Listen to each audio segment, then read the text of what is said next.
Buenos días, bienvenidos a todos. Para nosotros es muy grato contar con su presencia. Vamos a esperar 5 minutos para que se sigan conectando más invitados. Esperemos un momento, por favor. Gracias.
Bueno, muchísimas gracias a todos por conocernos. Los invitamos y les damos la bienvenida a cada uno de ustedes a nuestro webinar y a nuestro conversatorio de ley de insolvencia. En este momento me presento, mi nombre es Diana Carolina Vázquez, hago parte del equipo de mercadeo de Grant Thornton y vamos a dar inicio a nuestro conversatorio. Les cuento, Grant Thornton somos una red de firmas de auditoría, impuestos y consultoría, miembro de Grant Thornton International, con más de 25 años de experiencia prestando nuestros servicios en diferentes sectores a nivel nacional e internacional. Contamos con más de 350 colaboradores en las principales ciudades del país: Bogotá, Medellín, Cali, Barranquilla y Villavicencio. Durante más de 100 años a nivel mundial hemos ayudado a organizaciones dinámicas a concretar sus ambiciones estratégicas, liberando su potencial de crecimiento, gestionando el riesgo y optimizando sus operaciones. Entonces, bienvenidos, régimen de insolvencia y reorganización empresarial. Les voy a presentar a cada uno de nuestros participantes. Como primera medida tenemos al señor Benjamín Burstein. Es un empresario con más de 40 años de experiencia en procesos de emprendimiento en las industrias gráficas, de comunicaciones y de coworking. Ha tenido la experiencia de salir exitoso en el proceso de Ley 550 de reestructuración empresarial y en 2011 ganó el Premio Fénix al Resurgimiento Empresarial. Ha participado en muchos proyectos de emprendimiento que le han proporcionado grandes experiencias y vivencias de aprendizaje para continuar con el desarrollo empresarial en Colombia. Aquí abajo le vamos a dejar su contacto. Muchas gracias, don Benjamín, por acompañarnos. Seguimos con el señor Álvaro Ordóñez, abogado de la Universidad Javeriana, especializado en Derecho Financiero en la Universidad de los Andes. Cursó estudios de alta gerencia en el Instituto de Alta Dirección Empresarial, INALDE, especialización en Derecho, Contratos y Daños, Universidad de Salamanca en España. Profesor universitario en la Universidad Javeriana y en la Universidad Sergio Arboleda. Ejerce como promotor categoría A de acuerdos de reorganización empresarial ante la Superintendencia de Sociedades. Se ha desempeñado como integrante de diversas juntas directivas de empresas del sector financiero y del sector real. Árbitro de la lista A del Centro de Conciliación y Arbitraje Empresarial de la Superintendencia de Sociedades de Colombia. Aquí tenemos también el contacto del señor Álvaro. Muchas gracias por acompañarnos. Seguimos con el señor Juan Manuel Giraldo, doctor en Derecho y Ciencias Políticas de la Pontificia Universidad Javeriana, con un MBA de ICEAD y Villanueva, Centro Universitario Adscrito, Universidad Complutense. Cuenta con una gran experiencia en la dirección como presidente y gerente de varias entidades en Colombia y en la consultoría de empresas. Ha ejercido la profesión de manera independiente por más de 25 años, asesorando clientes en áreas tales como reorganización empresarial, procesos concursales, derecho administrativo, derecho en telecomunicaciones, derecho financiero y bursátil, entre otras actividades. Aquí les dejamos el contacto. Muchísimas gracias, don Juan Manuel, por acompañarnos. Seguimos con el señor José Hernán Flores, socio de Departamento de Impuestos y Servicios Legales, abogado y socio economista de la Pontificia Universidad Javeriana, con especialización en Derecho Financiero, Derecho Tributario en el Colegio Mayor de Nuestra Señora del Rosario, socio de Grant Thornton Colombia en las áreas legal y de impuestos. Es conferencista en simposios, pregrados, posgrados, especializaciones y diplomados en Derecho y Planeación Tributaria en diversas instituciones y universidades del país. Acá también dejamos el contacto de don José. Muchísimas gracias por acompañarnos.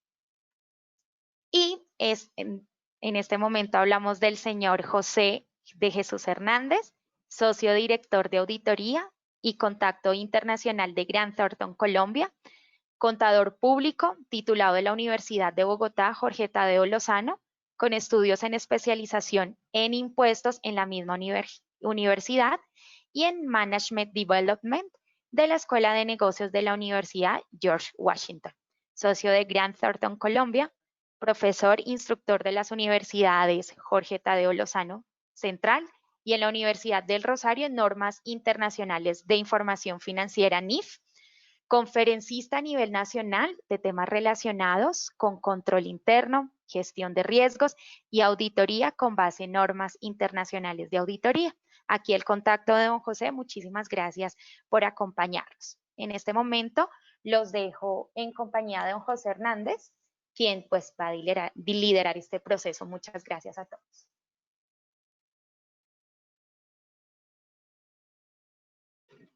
Buenos días a todos.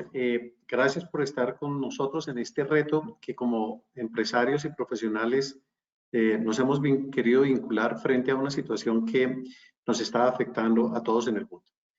En relación con esta situación, hemos querido plantear para ustedes una serie de temas que en lo fundamental vuelcan nuestro interés a revisar cuál es y cuál debe ser nuestra pretensión frente a los procesos de reorganización y cómo podemos abordar esta situación frente a terceros. Nuestro temario de hoy, denme la oportunidad de ver que comenzamos a plantear aquí. Diego, ¿me ayudas con la presentación, por favor? Sí, don José, solo dele clic a la presentación y ya puede pasar al siguiente slide. Dame un segundo que entonces este tema me...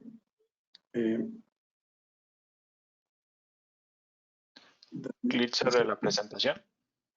No me da. No lo veo. No, directamente en el slide. Ok. Eso. ¿Qué temas vamos a tratar? Básicamente, las estadísticas actuales de procesos de reorganización y efectos en la economía local y en el tema mundial. ¿Qué experiencias hemos tenido en trámites de reorganización?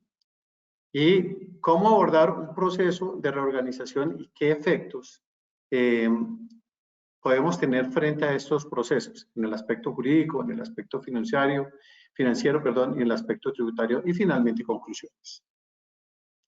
¿Qué estadísticas hay hoy y que podemos compartir que nos dan una referencia de la importancia de abordar esos temas con una flexibilidad de lo que hemos aprendido, de lo que hemos vivido y de lo que podemos enseñar? Hoy tenemos, en principio, estas estadísticas que nos dan una referencia de lo que el proceso puede llegar a significar en Colombia. Y es que al 31 de diciembre, para que ustedes vean la evolución de esta dificultad práctica, había en teoría 2.700 casos de insolvencia registrados. De esos 1.190 se trataba de procesos de reorganización. 975 de ellos de reorganización en trámite.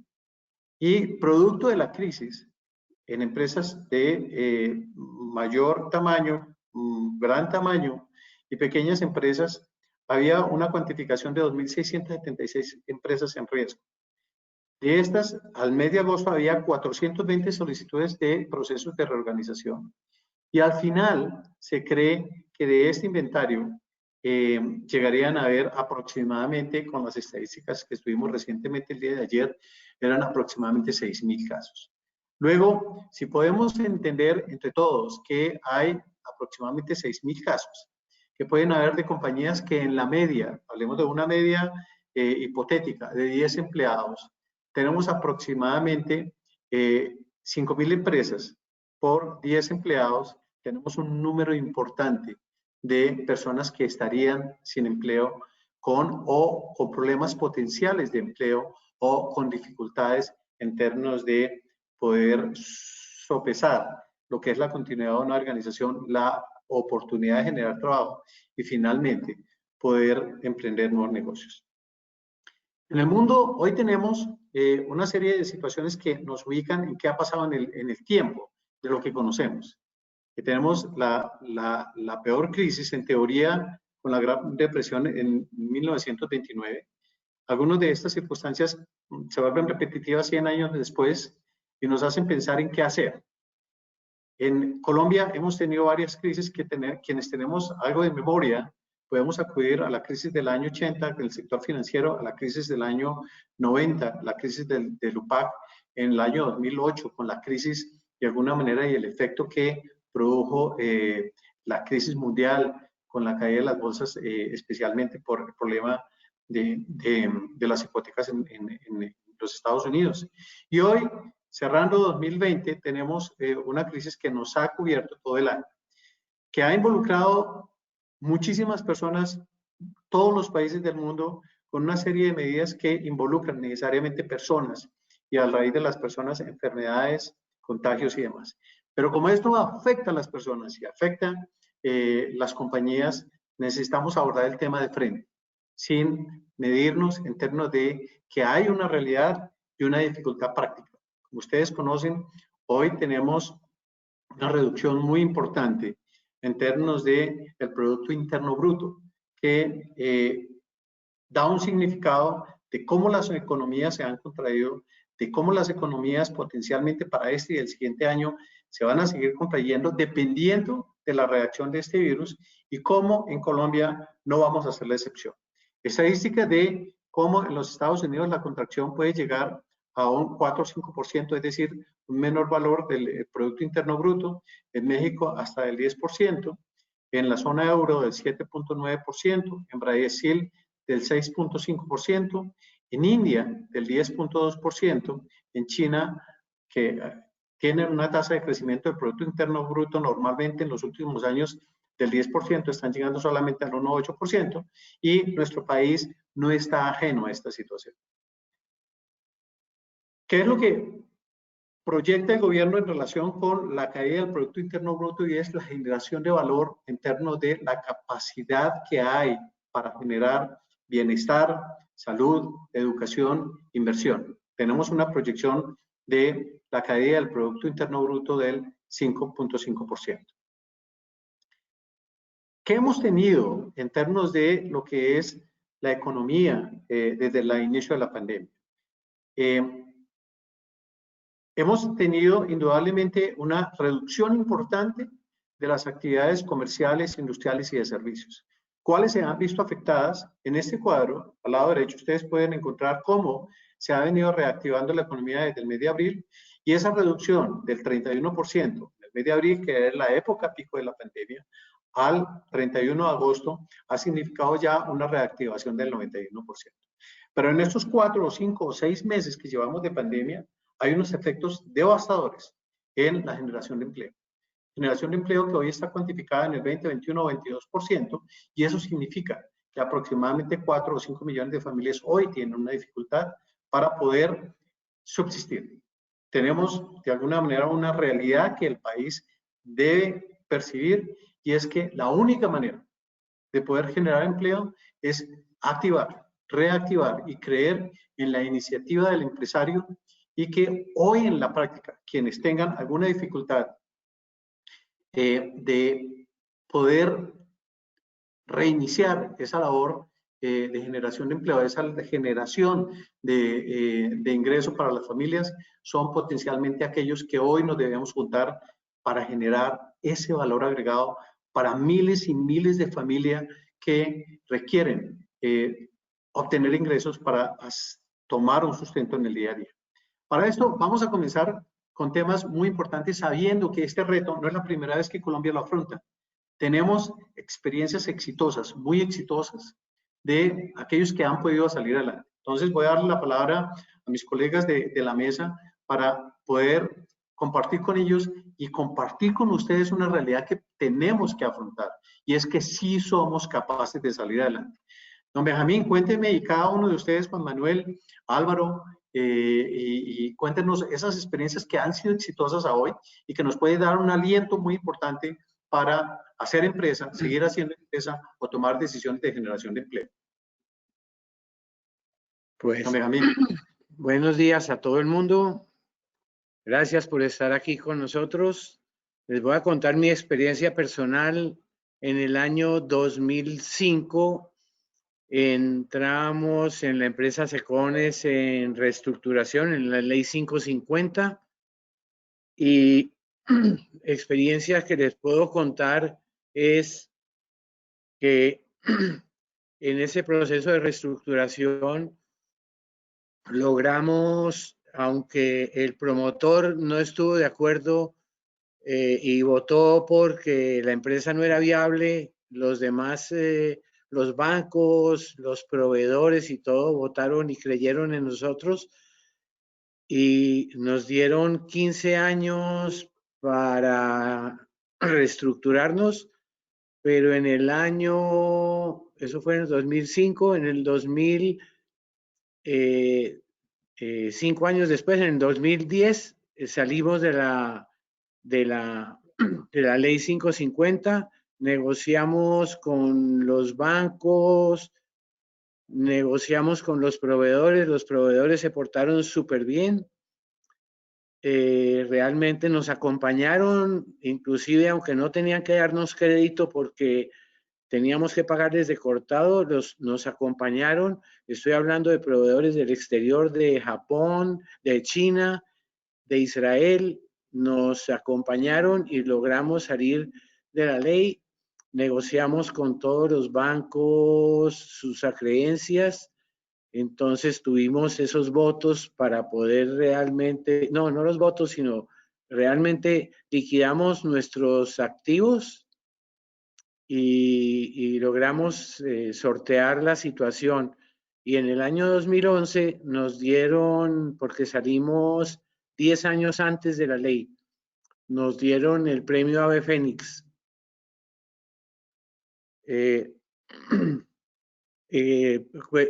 Cosas que les puedo contar como experiencias positivas es acompañarse realmente de unos buenos abogados, una buena compañía de abogados que son muy conocedores del tema y no hacerlo solo, ¿sí? Eso es como un poquito la experiencia. Muy bien, Juan Manuel, cuéntanos. Muchas gracias y gracias, Benjamín. Buenos días a todos, a Álvaro, a José Hernández, a Diana y a Benjamín y pues a todos los presentes. Sí, hay mucha experiencia exitosa en el tema de concursal, que es el término genérico que se utiliza para reorganizaciones y concordatos que existían antes. Y son experiencias exitosas desde el punto de vista de la empresa misma y desde el punto de vista de los empresarios a nivel personal y a nivel humano. Desde el punto de vista de empresas, pues hay historias muy brillantes de empresas que se recuperan y se recuperaron maravillosamente. En realidad eso no es nada distinto que hacer un acuerdo con los acreedores y buscar una forma de pagar y de cumplir, prorrogándola en el tiempo y permitiendo que las empresas pues desarrollen su objeto social y sobrevivan, generando todas las ventajas sociales y económicas que produce el tener una empresa. Incluso hay experiencias tan exitosas, ya en la ley 1116 no existen, pero existían con la ley 550, los municipios y los departamentos de Colombia tenían gran endeudamiento y pudieron entrar a esos acuerdos concursales, y fue así como las finanzas de muchos de los municipios y de los departamentos del país, Cali, Barranquilla, y creo que casi todos los departamentos estuvieron en cosas, fueron organizadas y fueron arregladas, y se pudo ver que los municipios y departamentos salieron adelante. Y al salir adelante en esa materia financiera, empezó como una etapa de progreso y desarrollo, de construcción de obras públicas más importantes, como de unos entes públicos mejor regulados. Bueno, yo no quisiera acaparar la palabra porque Álvaro tiene muchas experiencias exitosas y Álvaro los ha vivido desde el punto de vista de promotor, de manera que ha sido una de las personas que ha podido conducir o ayudar a conducir esas experiencias exitosas. Y probablemente al final de Álvaro les cuento desde el punto de vista humano un par de ejemplos. Gracias. Muchas gracias, Juan Manuel. Buenos días a todos los compañeros de este panel y a todos los asistentes.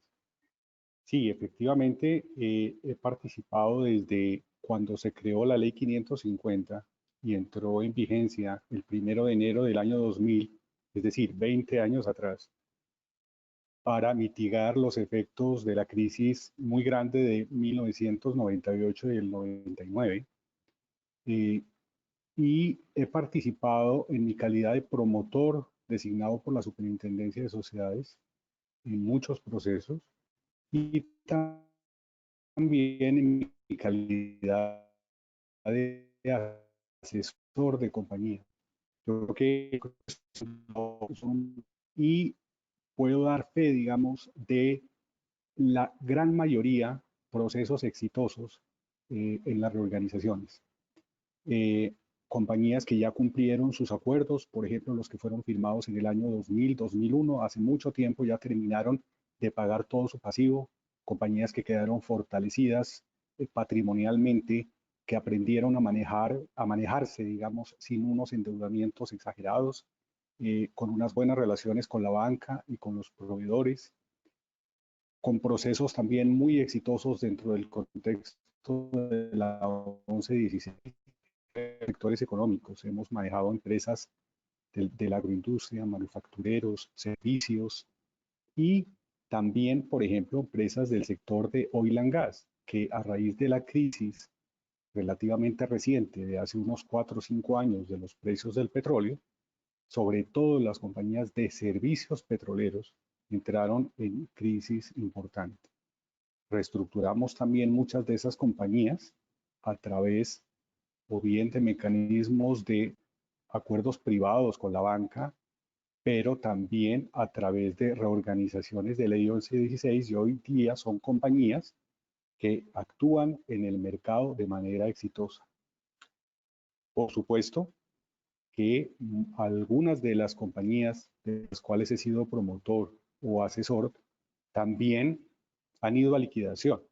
Lamentablemente sucede por distintos problemas, a veces por situaciones complejas de mercado en el sector en que pueda estar una determinada empresa, a veces por problemas absolutamente irremediables de caja, también a veces por problema de gerencia y de toma de decisiones eventualmente equivocadas, pero digamos el resultado, el balance general ha sido, al menos en mi experiencia, una experiencia, así es, José y Juan Manuel ibas a comentar algunas vivencias desde el aspecto personal de los empresarios.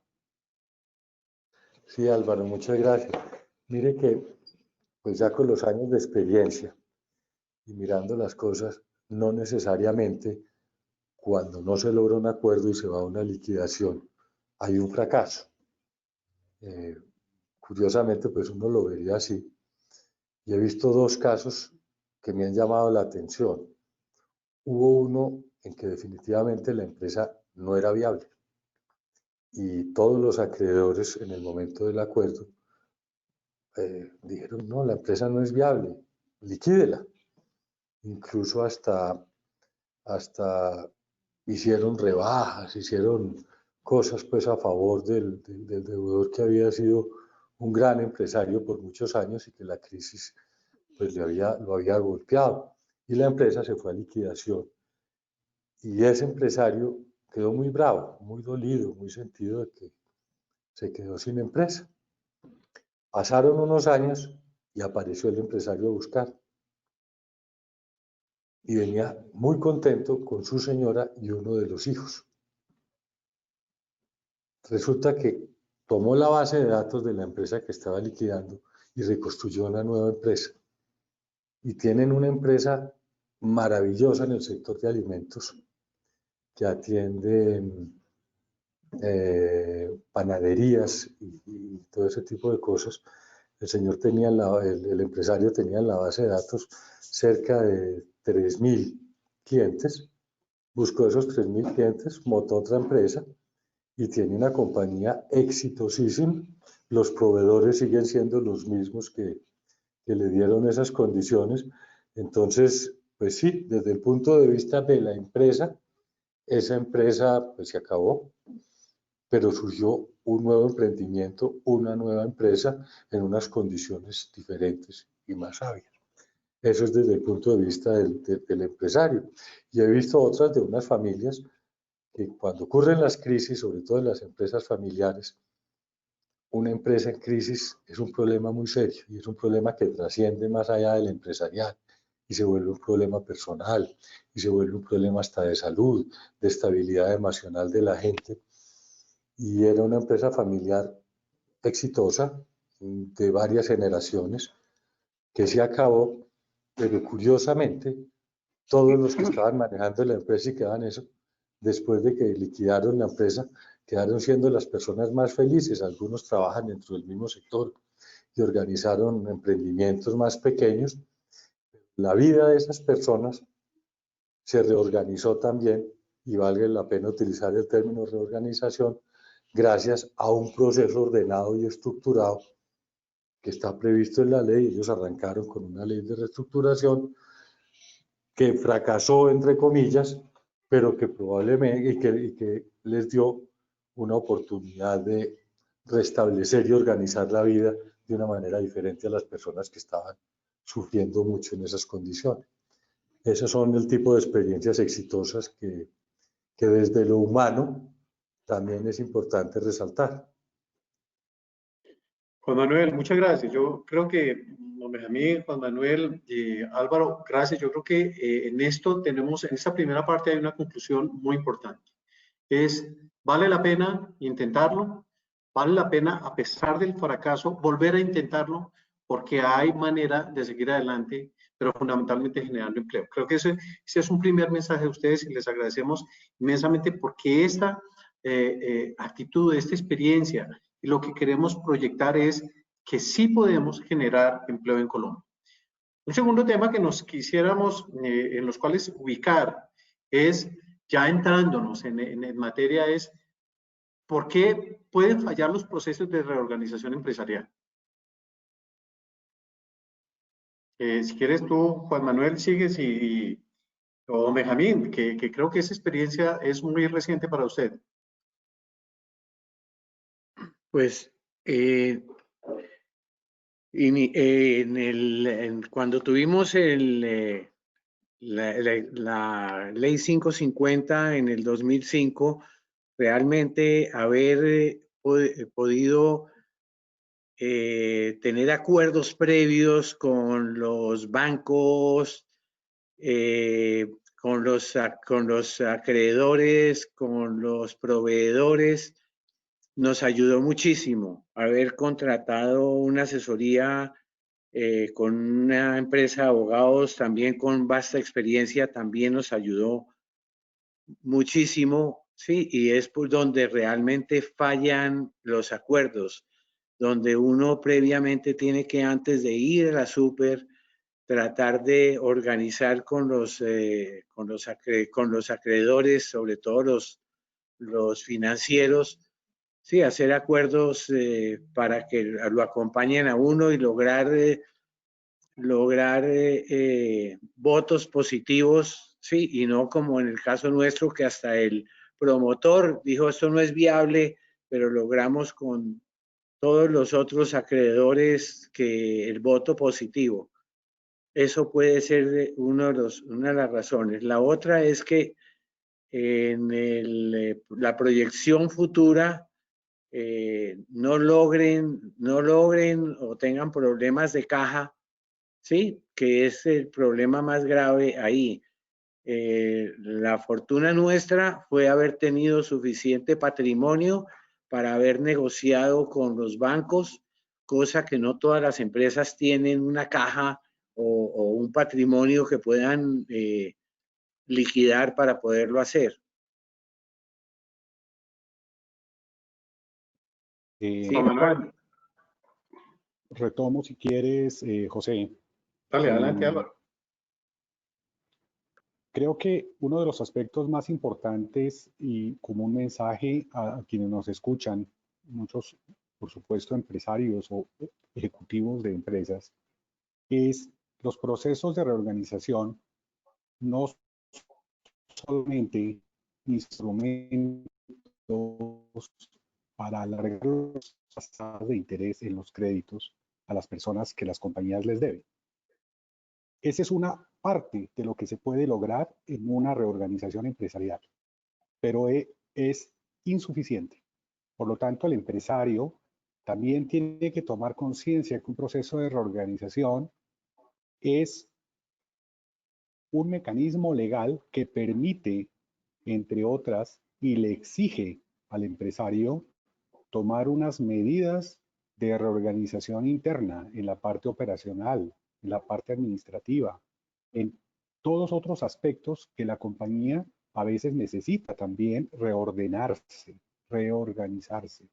Entonces, hemos notado, y a veces por eso pueden haber experiencias negativas, en donde el fundamento de entrar a un proceso de reorganización de ley 1116 o de cualquiera de los mecanismos ahora previstos es solamente para lograr parar un pasivo y luego obtener unos mayores plazos. Eso está bien, pero es una visión solamente mediana. Hay que profundizar en otros aspectos. Por ejemplo, la disminución importante en muchos de los costos que a veces las compañías tienen y mejorar sus márgenes puede ayudar en aspectos fundamentales de caja. Recordemos que cuando las empresas entran dentro de procesos de reorganización, definitivamente van a tener unos problemas difíciles de obtener nuevos recursos. Por lo tanto, uno tiene que llegar, como decía Benjamín, preparado a estos procesos. Esto no es un tema de tomar la decisión una noche y decir, entro al proceso. Esto hay que hacerlo de una manera ordenada y planeada, porque los bancos no le van a volver a prestar plata. Acceder a nuevos recursos es complejo. Por lo tanto, la planeación jurídica, la planeación financiera y la planeación estratégica en el desarrollo de estos procesos es fundamental. Hacerlo podría conllevar a digamos, a un fallo o a un fracaso de la negociación. Juan Manuel. En efecto, los procesos de organización empresarial fallan, pues bueno, en algunas ocasiones traen fallas humanas por problemas de gerenciamiento, de management. Algunas veces son estructuras empresariales y gerenciales obsoletas y viejas o alguna cosa de ese estilo, pero pues ese es el menos de los casos. Fallan principalmente por dos razones. La primera, pues las empresas quedan sin capital de trabajo, el capital de trabajo es muy, muy limitado. Y la segunda, pues la ausencia de crédito o la no existencia del crédito. En primer lugar, pues porque el crédito financiero se acaba y hay actividades, por ejemplo, hay actividades que requieren mucho el crédito bancario, por ejemplo, la actividad constructora. En el mundo de la construcción y de los constructores son muy complejos los procesos de reorganización, porque pues básicamente significan casi que la muerte del empresario. Un empresario que requiere crédito para levantar edificaciones y después para que los compradores se subroguen en esas cosas, requiere el apoyo de la banca y la banca pues no entra en esos procesos de reorganización. Hay algunas empresas en las que sí. Ha habido ejemplos exitosos también de constructoras que han salido adelante. Eso depende de una renegociación de esas. Y el otro punto de falla de los créditos es los créditos de los proveedores. Los que no cuenten con buen crédito de los proveedores, sobre todo de los proveedores estratégicos más importantes, pues están condenados al fracaso. Algunos de ellos exigen pagos de contado, pero la empresa queda muy mal de capital de trabajo y entonces eso hace muy difícil el éxito de muchos de sus procesos de reorganización. Juan Manuel, muchas gracias Álvaro, gracias don Benjamín. Yo creo que de esto hay una conclusión muy importante, y es que los procesos de reorganización hay que planearlos con anticipación. hay que definir y hacer un análisis muy concienzudo de costos fijos, costos variables, pero también del producto que se ofrece con el ánimo de encontrar los aliados que permitan de alguna manera salir adelante. Para efectos de lo que son recursos propios, los recientes decretos que el Gobierno Nacional ha emitido permiten en principio y en teoría acudir a una serie de fuentes de financiación que en la práctica, como lo mencionaba Juan Manuel, como lo mencionaba Álvaro, no se dan tan rápidamente. Anoche justo escuchábamos una nueva modalidad que me parece muy interesante y es cómo a través de la venta o arriendo de los activos fijos, sobre todo finca raíz, se puede hacer un leaseback y obtener recursos frescos con el ánimo de que en periodos de 3 o 5 años se pueda generar la caja suficiente a través de un fondo de capital privado y a su vez, sin ningún tipo de proceso, generar una obtención de liquidez para las compañías. El mercado está generando ideas alrededor de cómo financiar el crowdfunding. Recientemente escuchaba al presidente de la Bolsa de Valores de Colombia hablando de un nuevo producto de ascenso como una manera de invertir en la Bolsa de Valores, pero esto requiere indudablemente procesos que involucran el asesoramiento de personal que ayuda a las empresas a obtener fondos. Creo que esta es una conclusión muy válida. Gracias, Juan Manuel. Vamos a seguir con el siguiente planteamiento. Antes de esto, le agradecería a Diana Carolina nos contara un mensaje sobre lo que está pasando en este momento. Diana. Bueno, en este momento, si alguna persona tiene una duda o le surge alguna inquietud, por favor la escriben al chat y al final vamos a tratar de leerlas para que podamos solucionarlas. Gracias. Gracias, Diana. Vamos entonces a compartir con ustedes los pilares de los decretos de insolvencia y reorganización empresarial que hoy hay. ¿Qué ha pasado con esta pandemia? En esta pandemia el gobierno se ha preocupado de expedir una serie de decretos que reglamentan la ley 11 y 16 y faciliten de alguna manera el actuar en estos procesos. Veamos rápidamente estos decretos, pero fundamentalmente los pilares sobre los cuales están siendo estructurados. Entonces, con la emisión de la ley 11 y 16 y los decretos 560 y 772, básicamente se pretende preservar la empresa como unidad de explotación económica, hacer negociaciones expeditas en términos de el proceso de reorganización, obtener mecanismos de alivio financiero, y de esto hablaremos más adelante, haciendo referencia a aquello que nominalmente pudiera aliviar a las personas o organizaciones que entran al tema de reorganización, pero hay que analizarlo de fondo porque de mi óptica este tipo de planteamientos, mientras no exista recursos frescos dentro de la organización, esto dificulta realmente estos procesos. ¿Y cuáles son los beneficios tributarios? Por último, esos pilares hablan de la suspensión de normas y obligaciones legales que veremos más adelante que, como les planteaba, son temas que de forma pueden ayudar, pero el fondo de la atención de un proceso de reorganización son fundamentalmente recursos frescos para poder atender esta situación. Sigamos adelante. En este proceso, queremos abordar con ustedes cuáles son las diferencias, cuáles son las diferentes modalidades que la reglamentación permite para ingresar a los procesos de reorganización empresarial. Tú, Juan Manuel, nos puedes ayudar con este tema. Claro que sí, muchas gracias. Les puedo ayudar y les puedo ayudar empezando por hacernos una crítica a los colombianos y a la manera tan compleja como los colombianos hacemos las cosas. Las intenciones que ha tenido Colombia pues, en sacar estos decretos y en manejar toda la parte concursal son muy buenas, pero llegamos a un punto donde hoy tenemos, para mis cuentas, 10 modalidades que existen en virtud de las normas y que hacen pues un poco complicado el tema cuando han debido crear un solo procedimiento muy expedito para que se salven todas las empresas. Entonces empiezan como a diferenciar y a manejar las cosas. Y uno empieza, la primera modalidad son los concordatos. Eso suena muy viejo y suena inexistente en el país.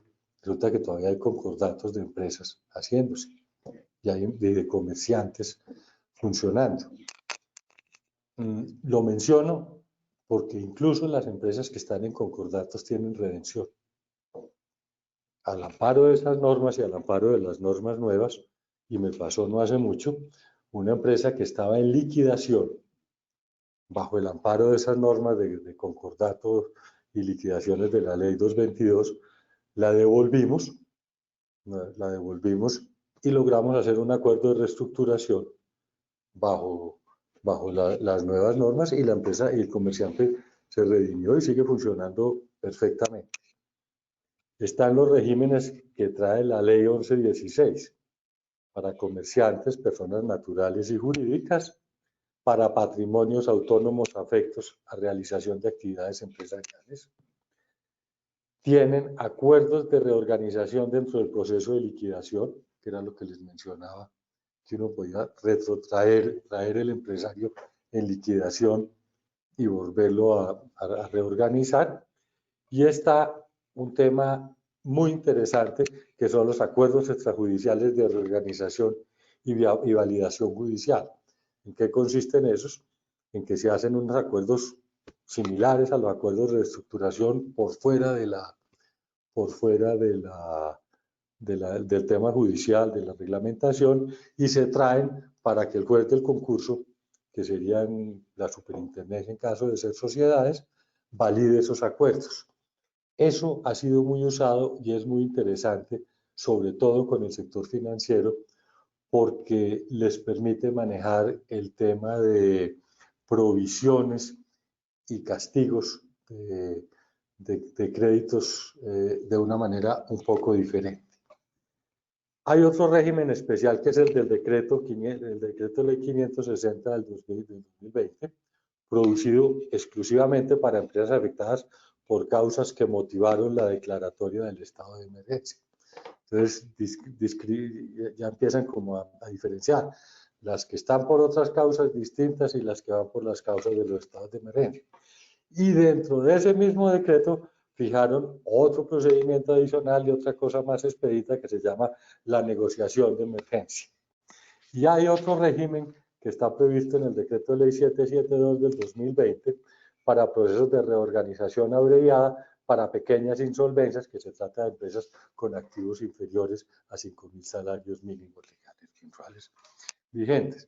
Por eso digo que las intenciones son muy buenas, pues que estábamos en una época de pandemia, en un tema como que ni nadie sabía manejar ni el país preverlo, pero que lo trataron de una manera demasiado casuística, y por eso digo que hay, para mis cuentas, contándolo así como lo presenté, 10 regímenes distintos con procedimientos diferentes, algunos hasta con jueces diferentes. Hay algunos que van a jueces civiles del circuito y otros pues se manejan en la superintendencia de sociedades, y excluyeron también, pero eso viene desde la ley 1116, no con las normas nuevas, pues algunas de esas entidades, las entidades públicas y las entidades territoriales, a quienes se les había prestado muy buen servicio por este tipo de cosas.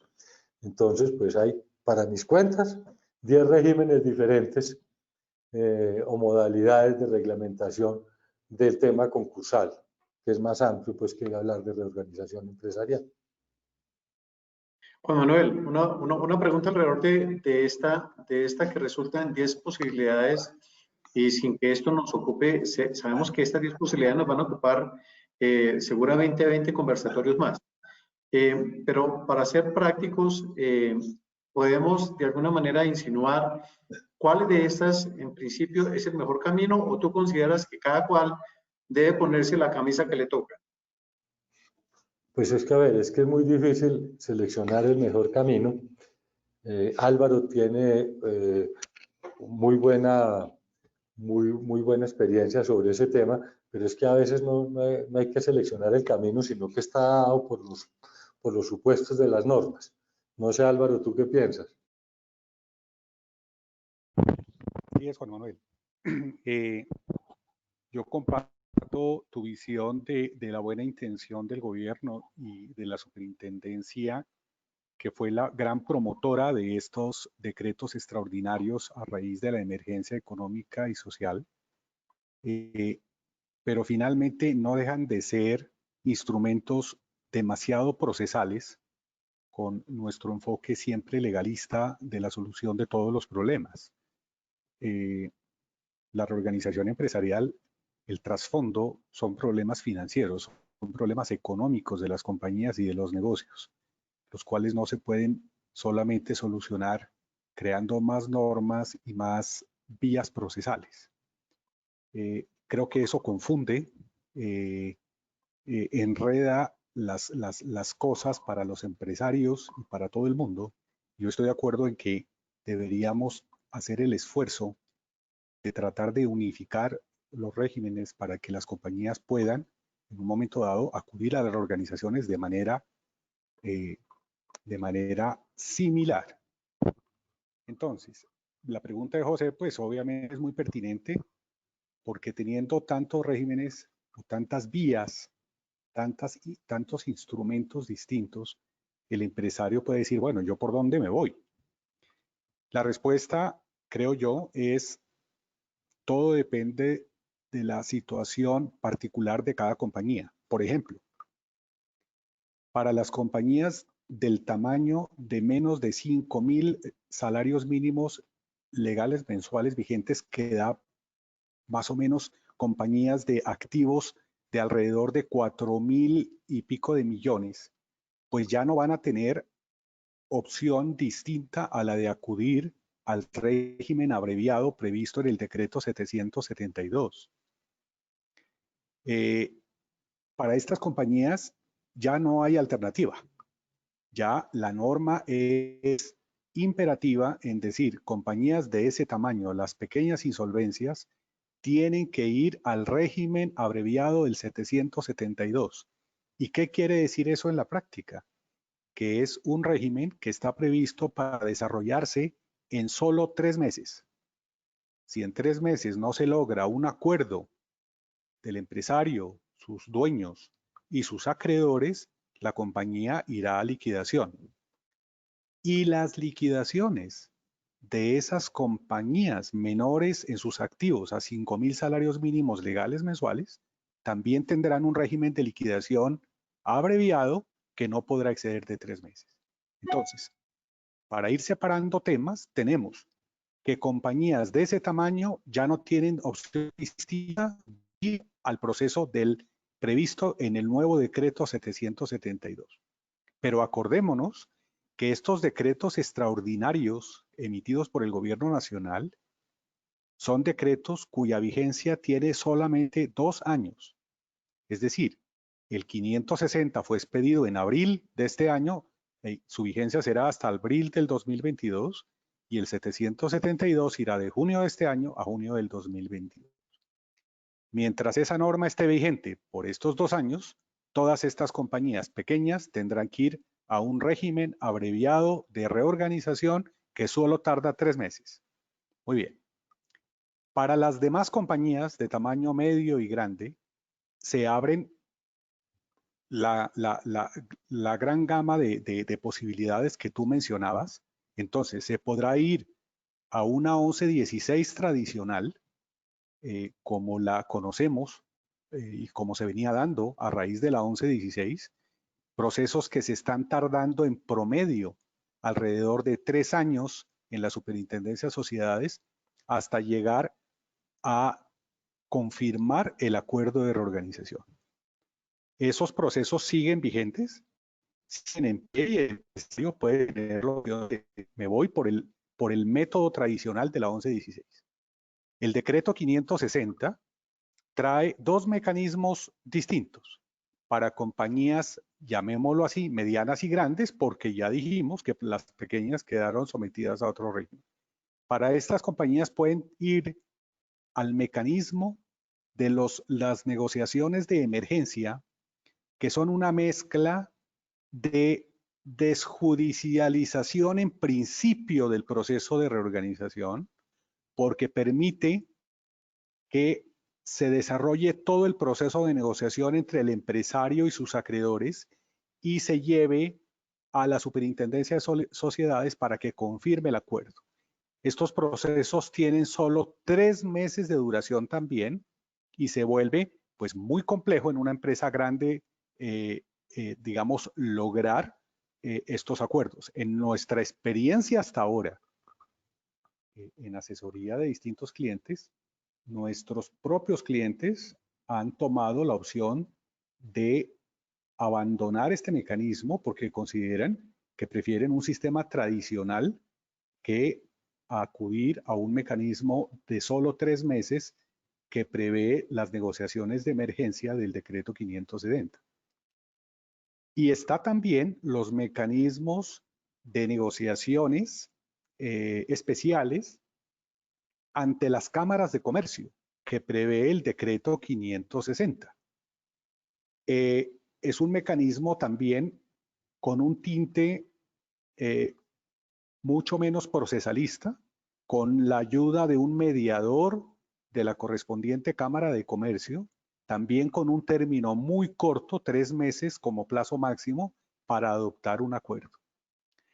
Este es un proceso más cuasi privado, llamémoslo así, casi cuasi desjudicializado, pero que si el empresario desea que tenga efectos para todos los acreedores, lo tiene que llevar luego a validar ante la Superintendencia de Sociedades.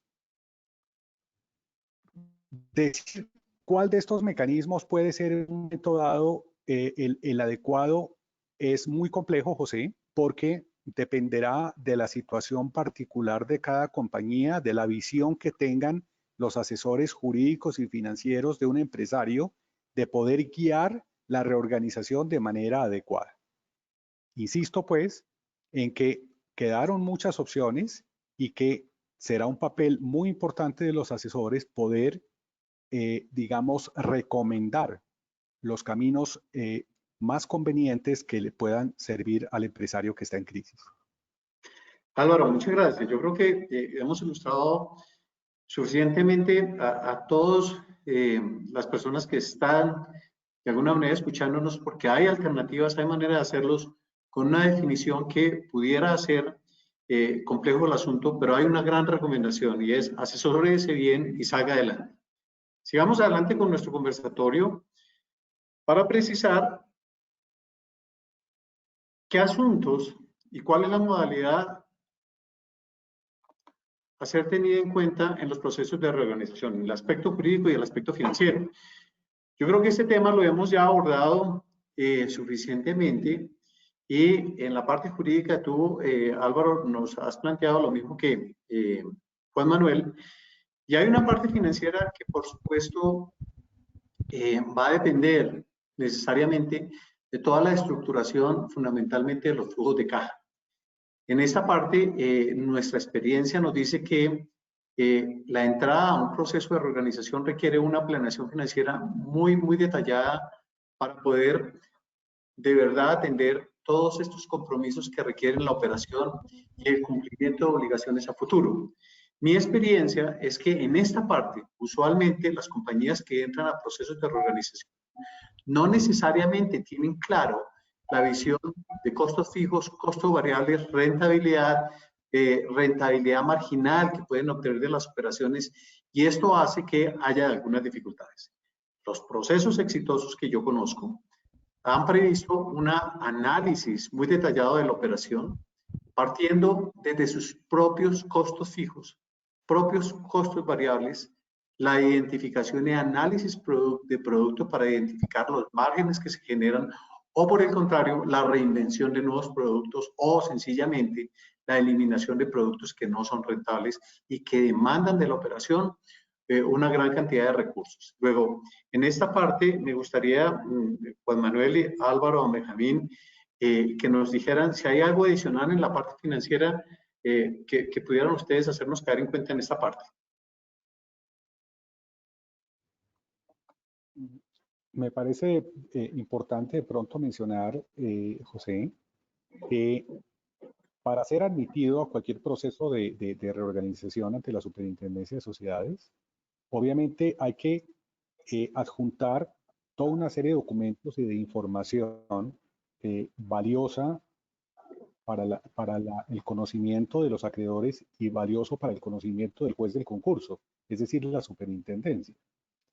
Entonces, veníamos en una ley 1116 en donde la admisión a los procesos de reorganización eran lentos porque la cantidad de información que hay que adjuntar es voluminosa, importante, pero que el centro de la atención es lo que tú mencionabas, es diseñar un plan de negocios y con base en el mismo unos flujos de caja que permitan mostrar lo que el empresario considera que es su viabilidad futura y cómo puede cumplir con una reorganización.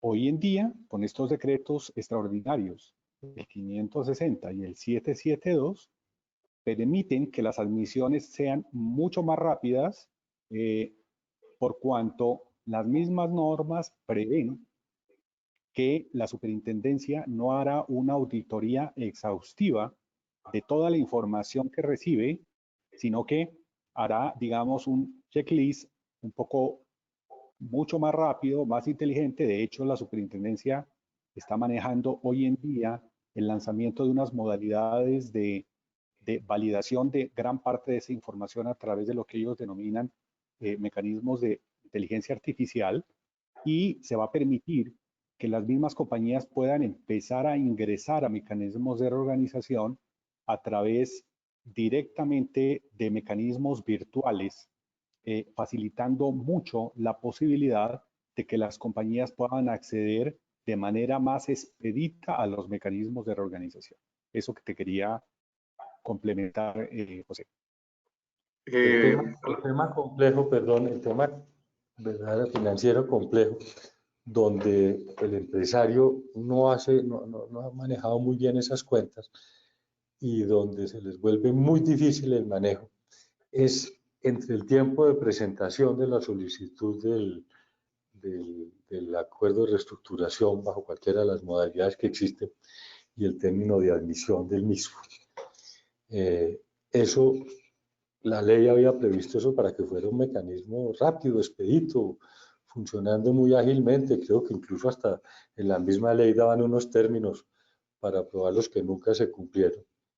Y entonces entra en un periodo muy complejo porque está en un verdadero proceso de liquidez quien está entrando. Y en vez de que le solucionen el tema rápido, se demora y se demora y se demora. Yo he visto casos de 7, 8, 9 meses, unas empresas esperando que las admitan para revisar unos documentos que son absurdos de revisar. Usted le va a revisar a los 5 últimos estados financieros de una empresa, pues que ahí están y que están firmados por un contador público y un revisor fiscal en los casos en los que están. Ese pedazo, es decir, lo que en telecomunicaciones llaman el síndrome del último kilómetro, que es traer una señal de comunicaciones desde Australia hasta Colombia, pero llevarle el último kilómetro hasta la puerta de la casa. Es el símil para aplicar en el caso del empresario, hasta llegar a tomar la decisión del acuerdo de reorganización y que se lo admitan. Ahí, en ese mismo pedacito, hay un riesgo financiero muy grande, de manera que tienen que prever y contar con ese lapso, así hoy en día digan que es expedito. Está sujeto a la aprobación de unos funcionarios públicos que funcionan a su ritmo y a su criterio, y hay que contar con unos recursos adicionales para ese último kilómetro o última milla que requiere. Podríamos entonces, Juan Manuel, Álvaro y don Benjamín, por supuesto, José, concluir que aquí tenemos una dificultad práctica y es que el trámite burocrático ante la Superintendencia de Sociedades está generando dificultades serias en estos procesos, porque adicional a la dificultad propia de lo que es entrar al proceso, tenemos un espacio que se demora, y conozco casos de años que no han tenido una resolución por parte de la Superintendencia. Luego, a esto hay que adicionarle en la planeación financiera un efecto de caja que se vuelve fundamental. Muy bien. Sigamos adelante entonces con lo que es el proceso de reorganización en términos muy prácticos. y es, hay un diagnóstico de la estrategia, hay una preparación de la solicitud, viene la radicación de esta solicitud, viene el proceso mismo de admisión, determinación y calificación de la estrategia de definición de votos, viene la negociación del acuerdo y finalmente la confirmación. Yo he querido colocar esta radiografía que le hemos tomado de otras presentaciones que me ha parecido muy importante, pero que lo único que muestra es que este proceso, siendo organizado, se dilata en el tiempo y tiene todas las dificultades. En el propósito de cualquier organización empresarial, como ustedes lo planteaban, se requiere una agilidad de parte de la compañía y una agilidad de parte de la Superintendencia de Sociedades, que dependiendo de la agilidad con la cual responda, los procesos van a verse de alguna manera beneficiados o perjudicados. La siguiente pregunta que teníamos es, ¿cuáles creen ustedes que son las ventajas inmediatas de vincularse a un proceso de reorganización? Ustedes con esa experiencia que tienen han podido medir qué es bueno y qué es malo y poder de alguna manera compartirlo con las personas que nos acompañan. Álvaro.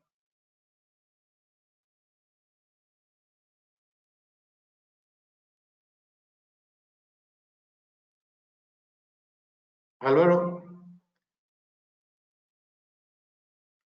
Sí, José,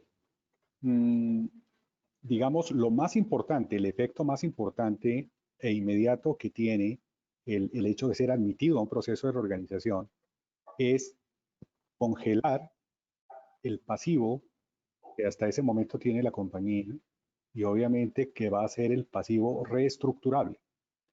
Ese es el efecto, es un efecto absolutamente clave. Por eso la fecha de admisión de una compañía en un proceso de reorganización marca un hito fundamental hacia el futuro, porque es el pasivo que a esa fecha tiene la compañía el que luego va a ser materia de la reorganización y va a ser materia de un acuerdo para establecer la forma de pago del mismo. El otro efecto fundamental es que una compañía admitida a un proceso de reorganización no puede ser demandada por deudas justamente que son anteriores a la fecha de admisión. Y todos los procesos de ejecución que están en su contra se tienen que suspender. De alguna forma podemos decir que la compañía entra dentro de una cápsula en donde queda protegida en contra de acciones legales en su contra, persiguiendo, digamos, el pago de las obligaciones.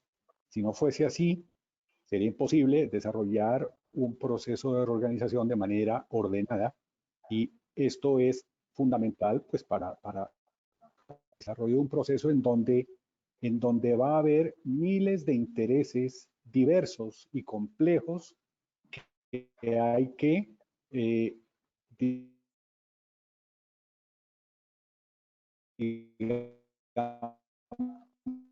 tratar de conciliar. Tenemos acreedores laborales, tenemos acreedores físicos, tenemos proveedores estratégicos, tenemos otro tipo de acreedores normales, tenemos acreedores que tienen hipotecas, tenemos acreedores que tienen prendas, tenemos acreedores que tienen hoy en día las denominadas garantías mobiliarias, es decir, los procesos de reorganización son un escenario en donde hay una gran cantidad de personas con intereses supremamente diversos y conciliarlos es de una alta complejidad. Por eso estos procesos tienen, pues obviamente, unos retos de fondo supremamente importantes. Entonces, el primer efecto es ese, congelar el pasivo que va a ser reestructurado. Obviamente, proteger a la compañía a través de que no puedan seguir los procesos de ejecución contra la empresa. Obviamente hay muchos más efectos, pero pues le cedo la palabra a mis compañeros de panel para que sigamos examinando los efectos de la admisión. Yo adicional a lo que está comentando Álvaro, les tengo que contar que el alivio de caja es muy grande cuando uno para a los bancos y no hay que pagarle intereses, y eso es un gran alivio realmente. Y como le dijiste, el congelar el pasivo es lo más relevante en todo esto.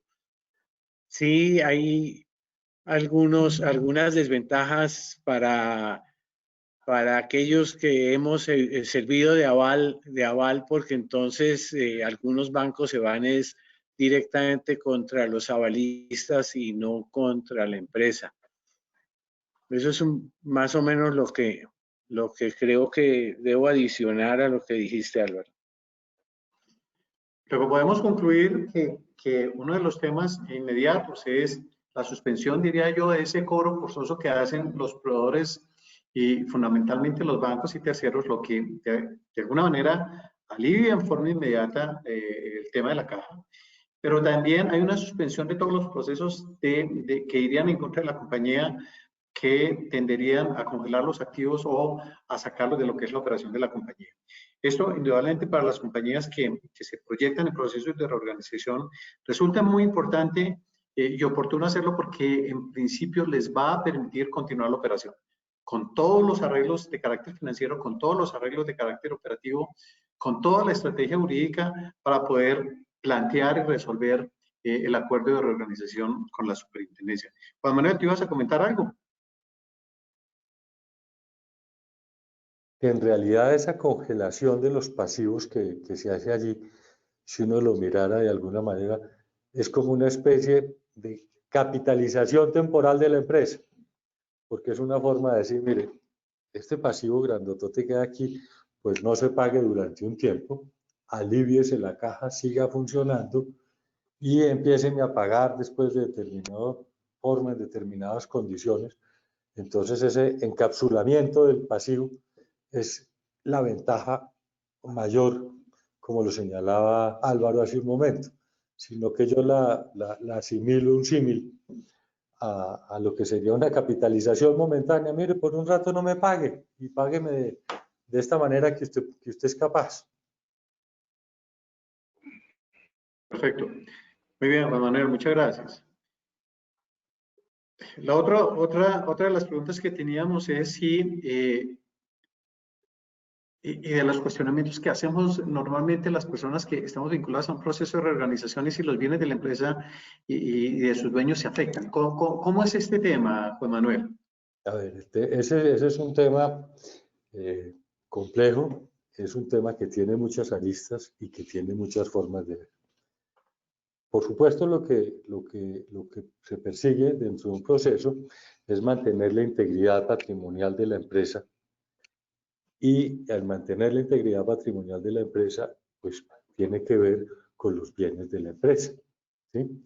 A tal punto que la ley le otorga facultades al juez de concurso para custodiar, recuperar y tener los bienes de la empresa, ¿sí? A tal punto que permite revocar actos y contratos celebrados con anterioridad incluso a la presentación de la ley de insolvencia. Entonces, la totalidad de los bienes de la empresa están afectos a mantener esa integridad patrimonial. En cuanto a la cantidad de cosas que tiene la empresa, está restringida a aprobaciones, algunas aprobaciones del juez del concurso, superintendencia de sociedades o juez civil del circuito en algunos de los casos, para reformas estatutarias, para constitución de garantías sobre bienes del deudor, para compensaciones, pagos, arreglos, desistimientos, allanamientos, terminación de procesos, conciliaciones, enajenaciones que no correspondan de bienes que no correspondan al giro ordinario de los negocios del juez del concurso, todas ellas sin autorización del juez, hasta tal punto que son ineficaces cualquiera de esos actos que se celebren sin ese tipo de cosas. Entonces están afectados los bienes de la empresa en la medida en que, para poder tomar algunas determinaciones en relación con ellos, hay que pedir permiso al juez del concurso, ¿sí?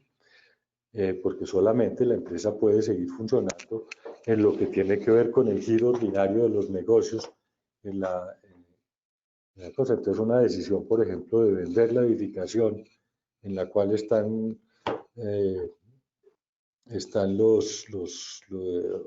establecimiento comercial de la empresa, pues requiere un permiso del juez del concurso y una debida justificación, y requiere, hay algunas de ellas que requieren un concepto favorable o un concepto del promotor negocio.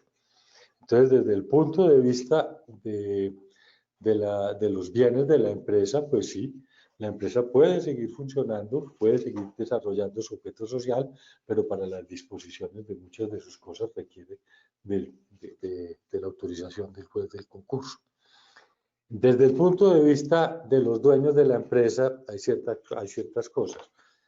En relación con los socios, hay responsabilidad civil de los socios cuando hay conductas dolosas o culposas que desmejoran la prenda común de los acreedores. En ese evento, esos socios son responsables por el faltante del pasivo externo. Y desde ese punto de vista, y hay uno que Benjamín estaba mencionando hace un momento, que es muy complejo para los dueños de la empresa, y es cuando han sido garantes de obligaciones de la empresa, o bienes de los dueños han sido garantes de obligaciones de la empresa. En ese tema de los procesos ejecutivos, por ejemplo, y los bancos son los que manejan muy bien ese tipo de garantías usualmente, hacen que los dueños de las empresas, los accionistas o los principales accionistas, sean deudores solidarios de las obligaciones bancarias, o que con bienes propios de ellos garanticen las obligaciones de la empresa. En esos casos, debido a las normas de la solidaridad y debido a las normas propias del régimen concursal, el acreedor puede optar en seguir los procesos ejecutivos contra esos deudores solidarios y no seguirlos contra la empresa, o seguirlos contra esos bienes del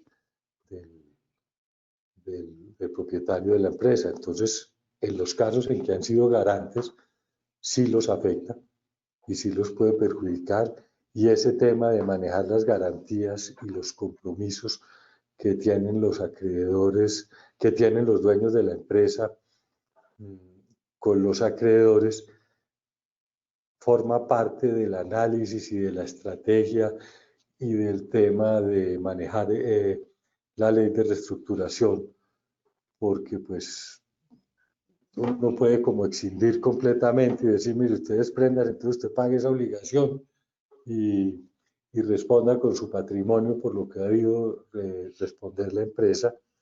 Eso significa muchas veces negociaciones sumamente complejas y sumamente duras con los bancos, que no tienen un corazón pues muy proclive a que, bueno, levante la empresa y reestructúrela, sino que ellos van dentro de su págueme mi obligación. Esos temas son bien difíciles de manejar, y cuando los dueños de la empresa o terceros pues también son garantes de las obligaciones de la empresa, hace muy complejo el manejo de la ley de reestructuración.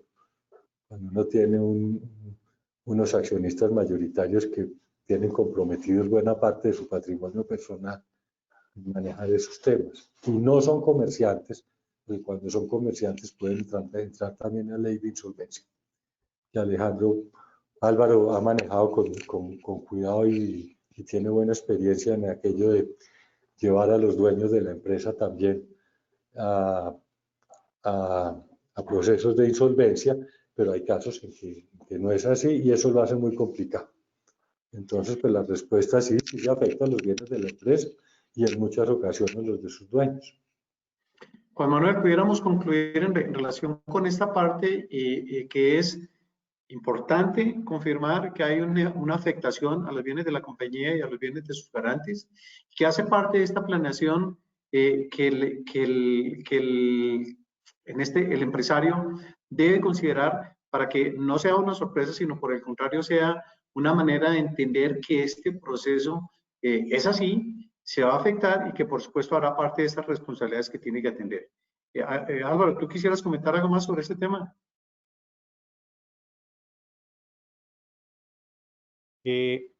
Sí, fundamentalmente quisiera agregar que cuando las empresas entran en procesos de reorganización, así como hay unas ventajas tan importantes como acabamos de mencionar, que se congela el pasivo y que los procesos de ejecución o de cobro se suspenden y se levantan los embargos, por ejemplo, de dinero que se haya hecho contra la empresa, También está el hecho de todas las limitaciones para el manejo de los activos que mencionó Juan Manuel.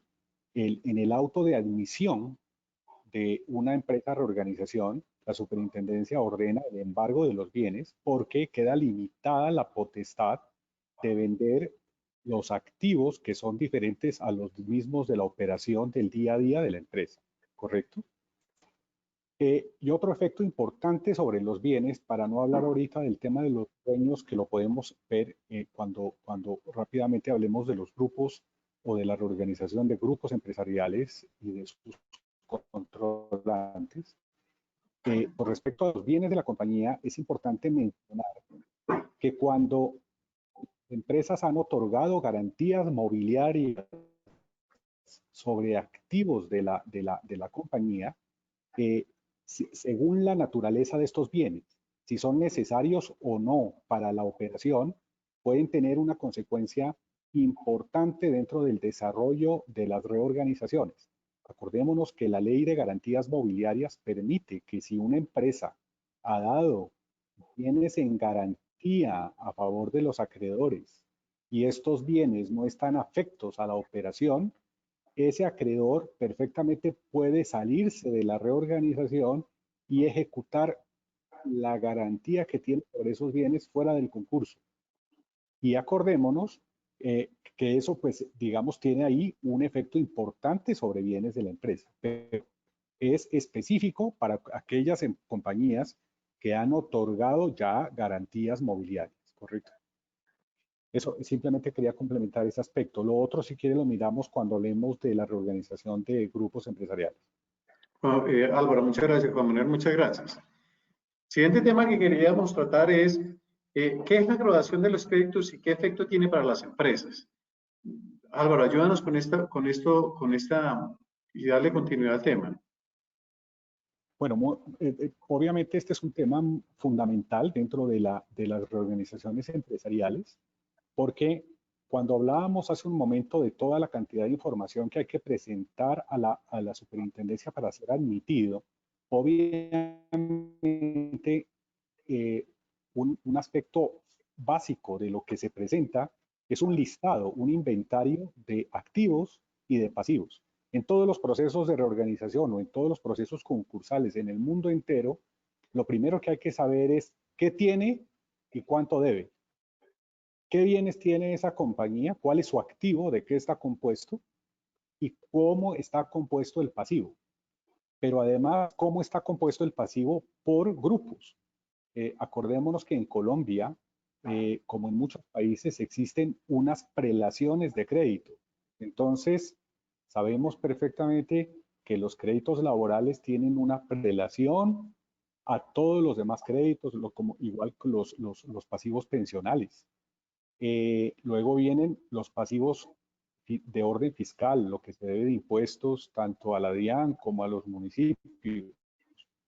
Tenemos los pasivos como con el sector financiero, con los bancos, tenemos el pasivo con los proveedores estratégicos y tenemos el pasivo con todos los demás acreedores que los denominamos acreedores quirografarios. Esa clasificación de saber cuánto debo y a quiénes les debo, es lo que permite desarrollar lo que se denomina dentro del argot del mundo concursal la determinación de derechos de voto. ¿Y por qué eso es muy importante, José? Porque con el fundamento de la lista de qué debo, les tengo que asignar a cada acreedor sus derechos de voto para luego participar dentro de la reorganización y con ese número de votos acuden al acuerdo para votarlo positivamente o negativamente. Entonces, sintetizando, todo el listado del pasivo forma un universo que junto con el valor del patrimonio de la empresa se asignan los derechos de voto también a los accionistas o a los dueños de una compañía que en compañía con los acreedores externos, ya sea bancos, fiscales, laborales o proveedores, van a adoptar un acuerdo dentro del proceso de reorganización. Entonces, la importancia Álvaro. obviamente es total. Álvaro, muchas gracias. Yo en relación con este tema quisiera parar un poquito porque tenemos ya preguntas que además de las que hemos resuelto, me gustaría que resolviéramos de las personas que nos acompañan en este proceso. Yanita, ¿nos ayudas por favor con las preguntas que hoy hay para ver cómo las resolvemos rápidamente? Claro que sí. Muchas gracias a las personas que nos han escrito. Empezamos con la señora Luzmeri Suárez. Ella nos dice, en una empresa de servicios donde el principal proveedor son los bancos y los créditos otorgados a la compañía, ¿qué tipo de negociación se puede hacer sentando en la ley de reestructuración?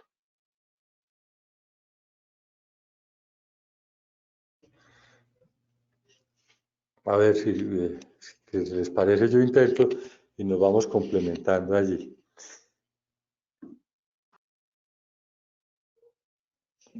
Ahí hay como dos maneras de mirar el asunto. Las empresas de servicios con un alto contenido de crédito bancario, como dice, su principal proveedor son los bancos, el proveedor de dinero. Hay como dos maneras de manejar el tema. Una, intentar un acuerdo extrajudicial, se llamaría eso, con los bancos. Los bancos, a pesar de ser muy duros, les gusta mucho ese tipo de acuerdos porque pueden manejar de una manera diferente el tema de las provisiones y el tema de castigo de cartera y el tema de dejar de causar intereses en su contabilidad. Para el sector financiero, para los bancos, el que una empresa entre en acuerdo de reestructuración tiene unas consecuencias serias. En primer lugar, pues es para ellos dejan de causar intereses en su contabilidad. Eso significa pues que dejan de producir los activos de los bancos, lo cual es serio y es complicado para ellos. Y fuera de eso, tienen que provisionar esa cartera. Es decir, además de que no produzco dinero, tengo que apropiar algo de lo que pueden ser las utilidades de la empresa en garantizar eso. Entonces los bancos están llamados y buscan mucho hacer esos arreglos. Adicionalmente, el sector financiero, copiado de esquemas mexicanos desde hace como unos 20 años, una cosa así, logró desarrollar un sistema muy curioso, y es que transfieren esos créditos improductivos a un fideicomiso, y alguien que está promoviendo ese fideicomiso compra toda esa cartera, un colector de cartera, y lo convierten en un crédito nuevo.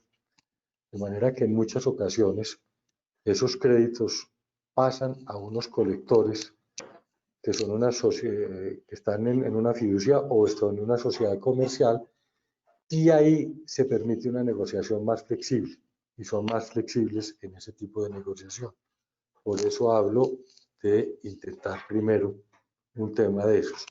Y si no, pues, si no se consigue hacer la negociación efectiva, pues, y la empresa es viable, pues, si tiene todas las posibilidades de continuar, lo mejor en ese caso, ahí es entrar a ley de insolvencia y negociarlo, pues, dentro de los parámetros y según la estrategia que hay ahí. No hay una regla clara que se pueda definir, y es un proceso de negociación y de estrategia. Ok, Juan Manuel, gracias. Si quieres, Diana Carolina, miremos la otra pregunta, y posterior a esta pregunta me gustaría tratar un tema y por supuesto haremos que este tema resulte integrado a lo que son las demás preguntas que tenemos preparadas para responder. Entonces, atendamos la pregunta de nuestra audiencia y luego nos vamos con el tema de impuestos para saber cuáles los beneficios que la ley ha planteado en términos de impuestos para que el doctor José Hernán Flores nos ayude. Perfecto. La otra pregunta la hace la señora Astrid Coca. Nos dice, algunos empresarios les da mucho temor entrar en la ley de reestructuración porque dicen que eso puede tener un efecto adverso a nivel reputacional y deciden no acogerse.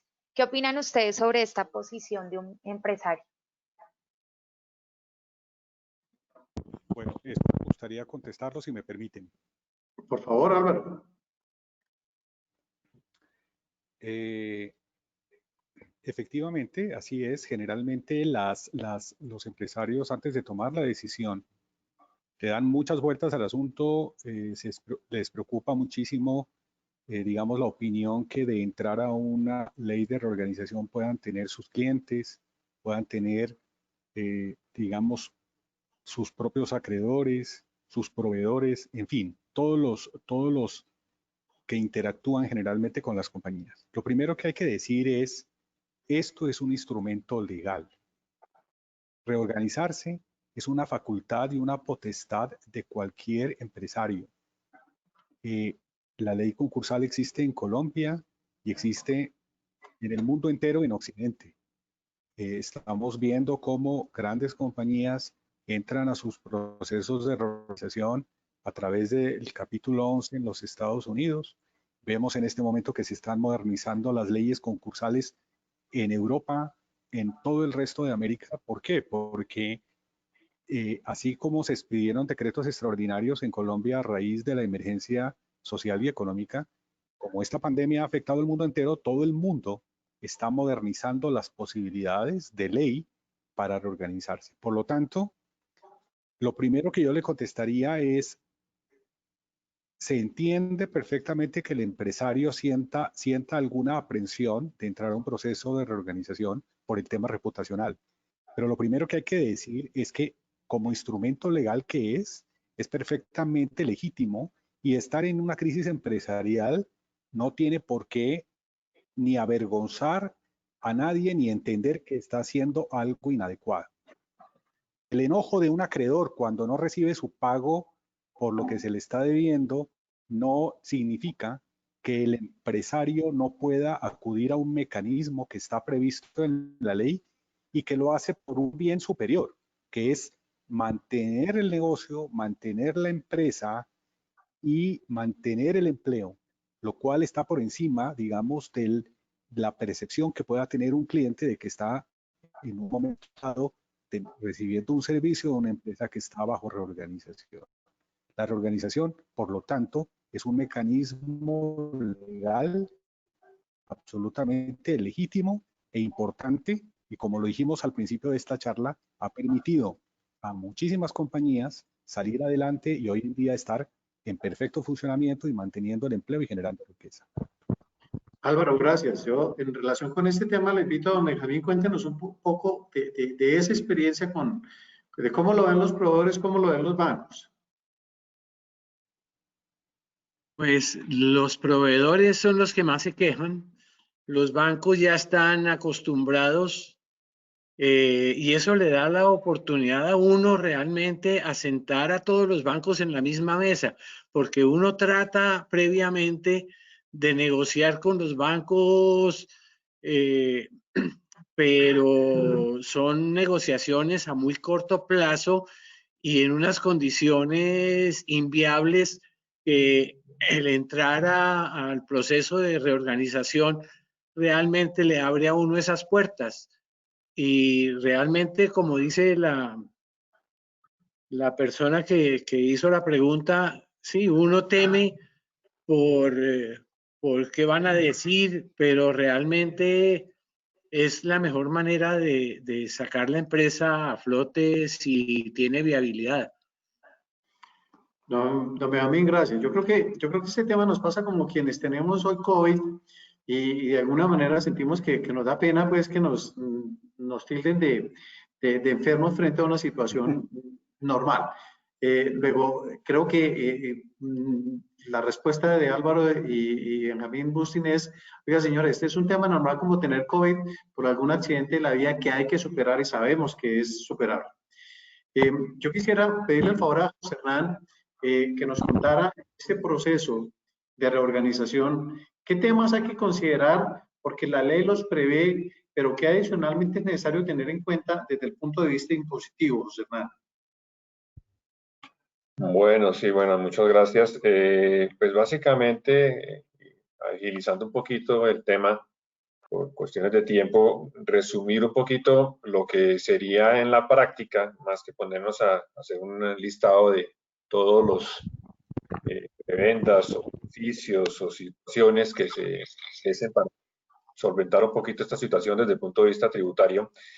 Lo que sí cabe comentar es un poquito estas figuras cómo logran o cuáles son o cuál tienen como mira el haberlas establecido. Obviamente que tiene un objetivo primordial y es mejorar el flujo de caja.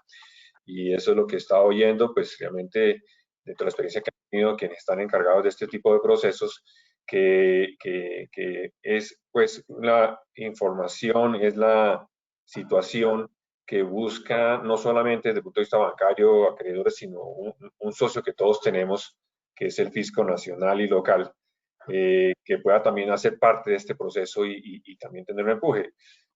Lo digo sin tener pues que priorizar un poquito el tema, pero se hace a nivel legal porque obviamente no es uno de los socios que más ayude o quiera pues de pronto ayudar porque obviamente tiene una posición un poquito más, por decirlo así, redundante fiscalista en obtener el recaudo de lo que se les debe y no interesa un poco, no les interesa mucho a veces la situación que cada uno tenga en particular. Me imagino que Benjamín y la experiencia que han tenido nuestros panelistas pues lo perciben desde el punto de vista tributario frente a los fiscos.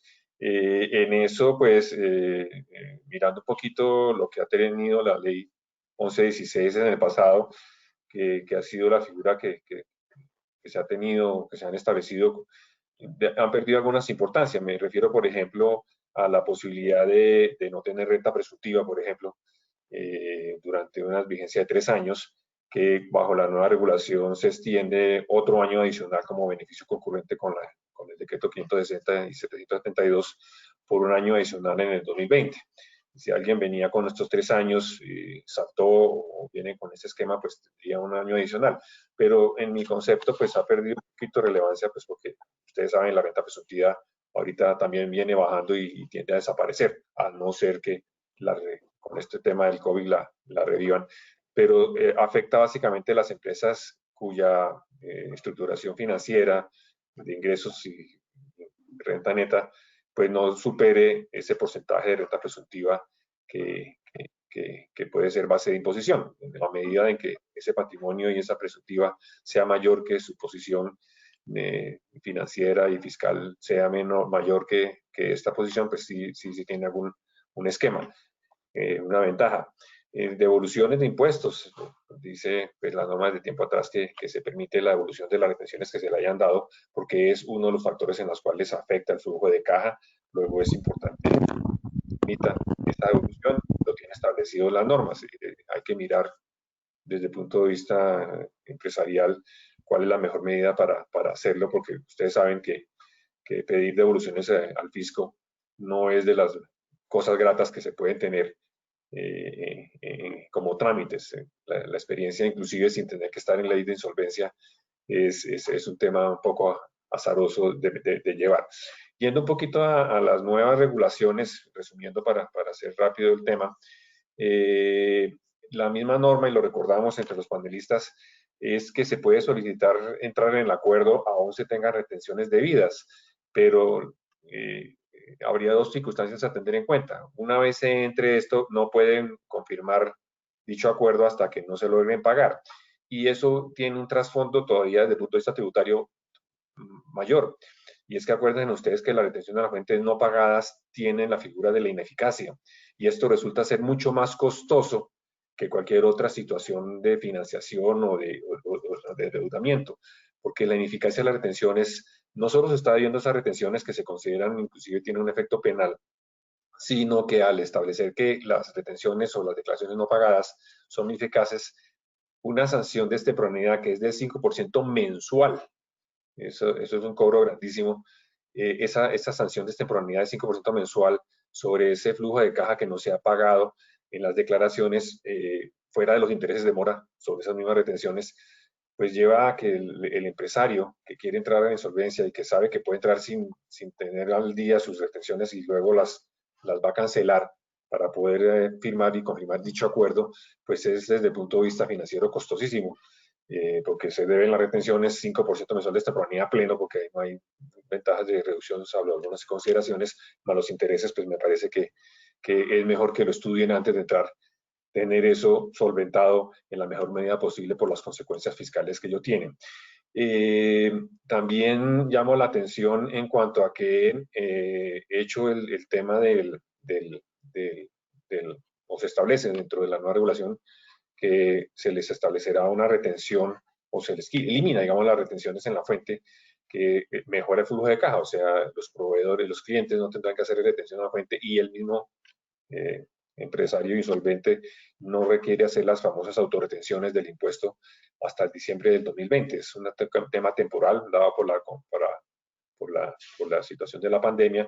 Sí sería muy sugerible que se mantuviera, porque un flujo de caja precisamente que se quiere mantener es que se eviten las retenciones en la fuente. O sea, si a mí me van a pagar y me quitan de entrada el 10, 11%, el 4%, dependiendo de la retención de la fuente, pues es un flujo de caja importante. Si los clientes, aún cumpliendo con su obligación, me están quitando ese pedazo, esa proporción, para pagárselo al fisco directamente. Ya veré posteriormente cómo hago cuenta de mis obligaciones tributarias, pero el flujo de caja debe mejorarse. Y ese flujo de caja también se mejora cuando se establece ahorita también una retención, obviamente solamente hasta diciembre de 20, que también sugiero, o sería sugerible pues que se ampliara una retención, se aumenta la retención no al 15% actual del IVA, sino al 50%. Eso quiere decir que el empresario que tendría que pagar la facturación de sus proveedores con un IVA que se le están cobrando, que él está cobrando, perdón, le haga una retención, o no haga él haga una retención no del 15%, le haga una retención del 15%, sino del 50%, quiere decir que él ya no tiene que estar usando ese flujo de caja para pagar esa retención, sino que el tercero le está haciendo ya no el 15, sino el 50%, él es el obligado a pagar ese IVA, luego esa proporción se gana en el flujo de caja en el IVA, que puede utilizarla para pagar, obviamente, sus obligaciones dentro del proceso. Ese aumento de la retención del impuesto a las ventas, creo yo que debería ser un esquema permanente. Acuérdense ustedes que inclusive si están insolvente, uno de los grandes problemas de flujo de caja es que los clientes no tienen cómo pagar el IVA que le deben al Estado. Entonces están recaudando sus temas, no les pagan a tiempo, sin embargo sí tienen que pagarle al Estado ese IVA que tienen que recaudar, pero sus clientes no le pagan. Luego trasladar ese 50% de retención a esas personas, a esos terceros, pues el problema, como se dice, se traslada a ellos y ya es un valor menor de preocupación para el empresario. Adelantándonos un poquito en otros esquemas, hay algo interesante y es que acuerden ustedes que hay muchas rebajas, o está estableciendo que puede haber rebajas de impuestos en todo orden. Hay que tener en consideración, y muy importante, y lo hemos hablado, es que toda rebaja, toda disminución de una cuenta supone una renta gravada. Si a mí me condonan, si a mí me rebajan algo que ya debo, eso es un incremento patrimonial para mí, eso estaría grabado. No hay que considerar solamente esa ventaja desde el punto de vista comercial y riesgo de insolvencia. Hay que tener mucho cuidado, es que eso produce una ganancia objeto de tributación. No está en la ley exceptuándose ese valor. Lo único que ha hecho la nueva regulación, a diferencia de las anteriores, es que específicamente por 2 años, el 2021, está permitiendo calificarla como ganancia ocasional. Entonces, no es que esté condonando, simplemente está rebajando la tarifa. Pasa de una renta ordinaria, esa condonación, esa rebaja, a una tarifa del 10%, que inclusive están pidiendo aumentarla. Entonces, eso también va a afectar el flujo de caja, va a afectar la tributación. Entonces, puede uno estar muy contento con la rebaja que me están haciendo, con la reducción de unas creencias, inclusive eso aplicaría para la figura esa nueva actual, en la cual se indica que puede haber una descarga de pasivos que superen la valoración de la empresa en un 5%, pues hay que mirar que esa descarga está indicando de que yo me lo estoy ganando como deudor, y eso no solamente me está ganando yo el 5%, sino que hay que restarle también el impuesto que eso supone. Hoy ganancia ocasional del 10%. A futuro, si no se establece otra figura, sigue siendo tarifa empresarial del 33%, luego 32 o 30% al futuro. Luego es un esquema que pienso yo que también debe mirarse desde el punto de vista financiero para futuros.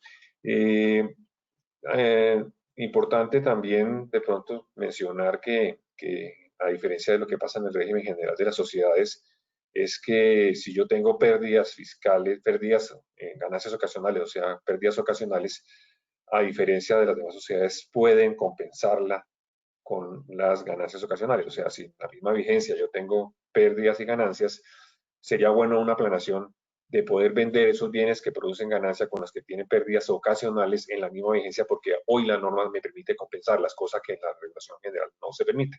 Y mejor aún, las pérdidas fiscales que tengo acumuladas, que por lo general, en el régimen general, no se pueden compensar con ganancias, la regulación sí está permitiendo compensarlas. Entonces, si yo tengo esas pérdidas acumuladas que vienen derivadas de mi posición de insolvencia, pues sería un activo importantísimo desde el punto de vista fiscal para usarlo hacia futuro cuando de pronto tenga yo algunas ganancias que me permitan a mí precisamente salir de esta solvencia y usar esas pérdidas pasadas para mejorar la situación fiscal y financiera de la entidad.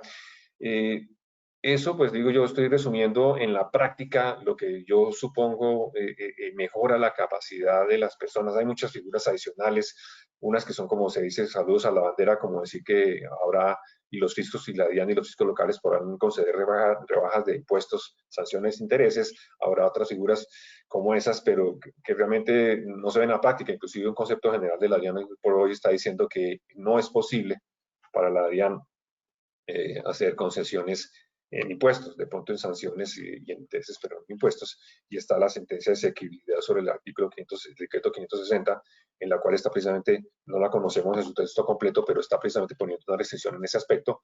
Luego son figuras que quedan pues inusuables o no se pueden usar en este caso.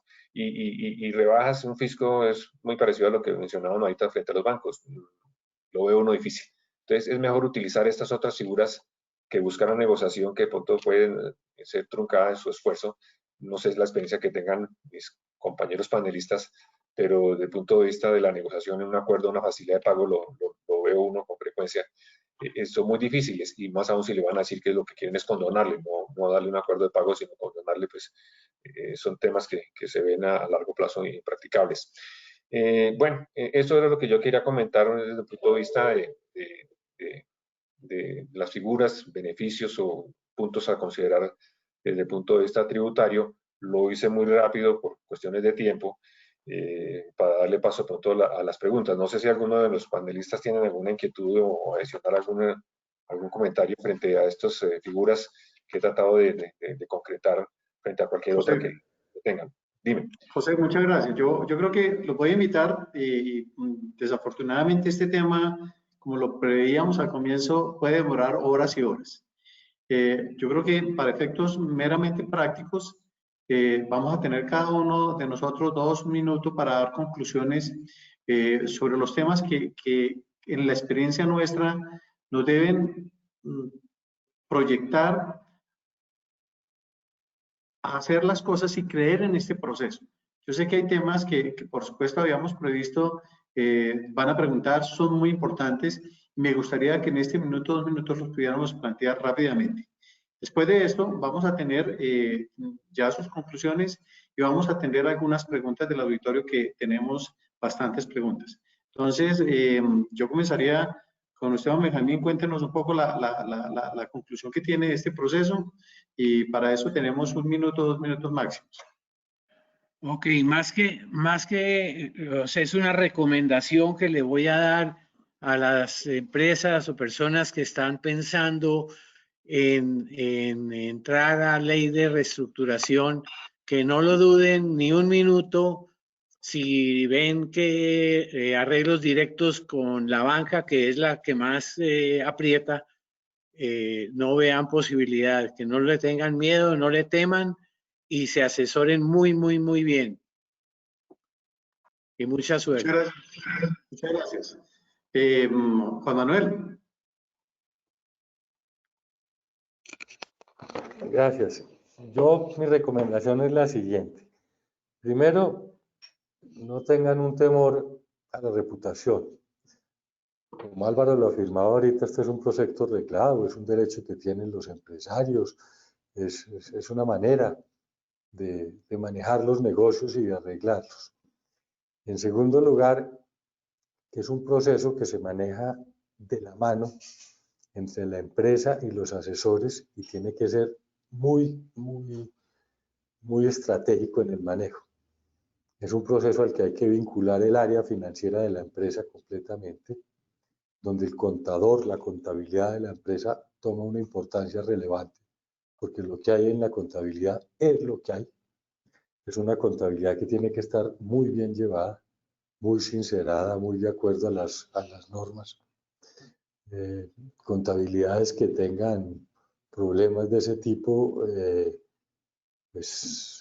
problemas de no reflejar todo en debida forma, se meten a procesos muy complicados, pueden o no ser admitidos o salir dentro de lo que está en el proceso, condiciones y cosas que no deben ser.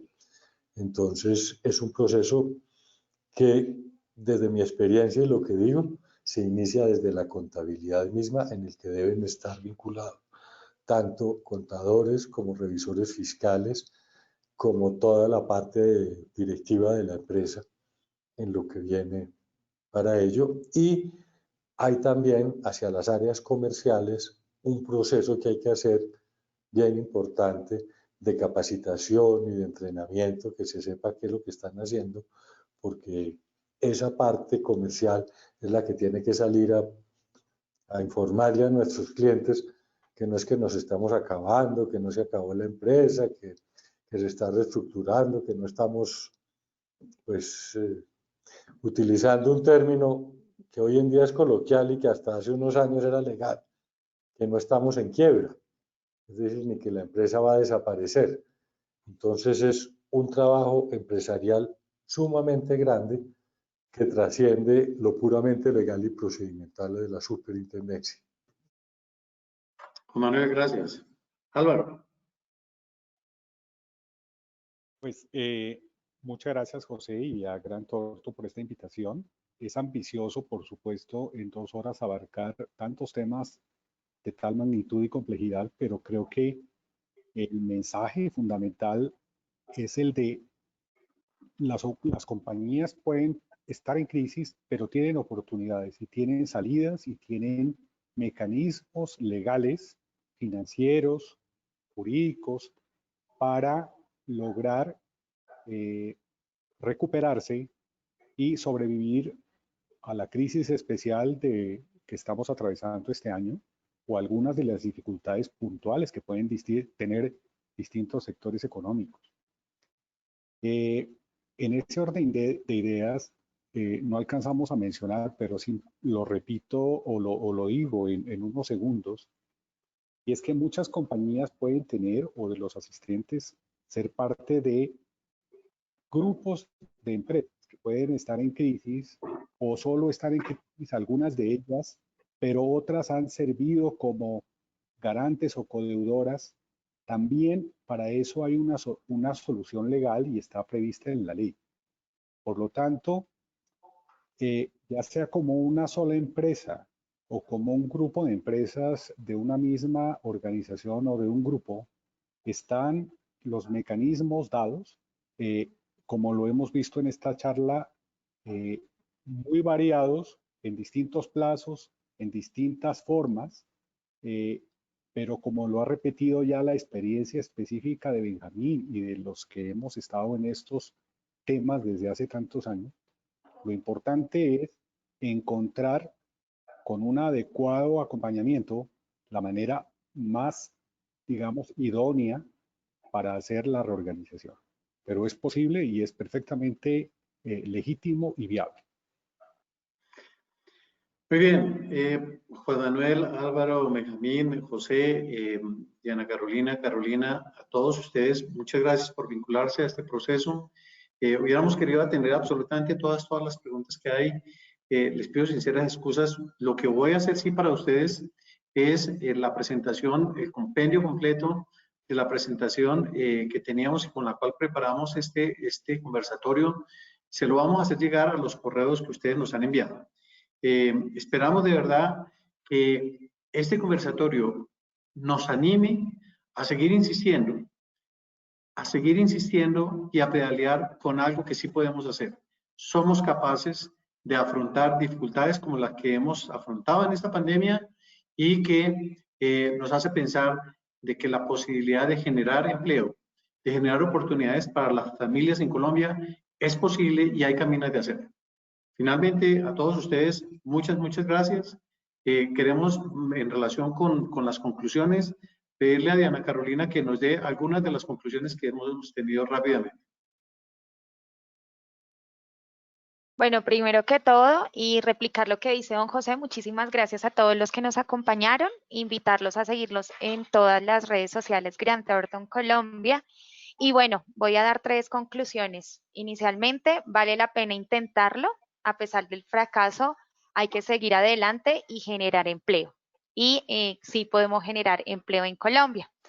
La segunda, los procesos de reorganización hay que planearlos con anticipación, definir y hacer análisis consciente de costos y de producto que nosotros vamos a ofrecer con el ánimo de encontrar aliados correctos, buscar fuentes de financiación que se adapten a nuestra necesidad y lo más importante siempre es buscar asesoría. Y por último, la idea es hacer, como decía el señor Juan Manuel, una capitalización temporal de empresas o congelar los pasivos. Es una... Muy bien, a todos ustedes, muchas gracias. Gracias por acompañarnos. Feliz día y nos volveremos a ver pronto en este tipo de conversatorios. Muchas gracias.